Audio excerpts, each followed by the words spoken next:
Zijn als ik, die hebben toen misschien ook wel voor het eerst gehoord aan wat Afrikaanse muziek kan zijn. En door een evenement als de Music Meeting bent u daar steeds meer in gekomen. En dat kwam met een...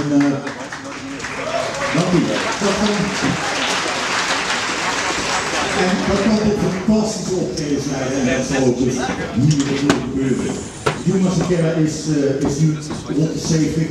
Soms denk ik, je ziet hem al van 50, maar hij is zo energiek en blij en inventief wat hij brengt, dat er een swingend en groovy optreden staat te wachten, waar hij allen veel plezier aan zult beleven en waar hij gewoon ook lekker de voeten mee los kan maken. Daarna ook die stoelen weggehaald.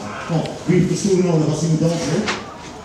Dus ik denk dat ik nu wel zover ben dat ik de band aan u kan naar voren stellen. Ik kijk even of ik iedereen zo zie. En ik wil u hartelijk bedanken voor de komst naar deze zaal, want u maakt deel uit van een spetterende apotheose, van een fantastische editie van de Music Meeting. Hier is Juma Sekera and the band.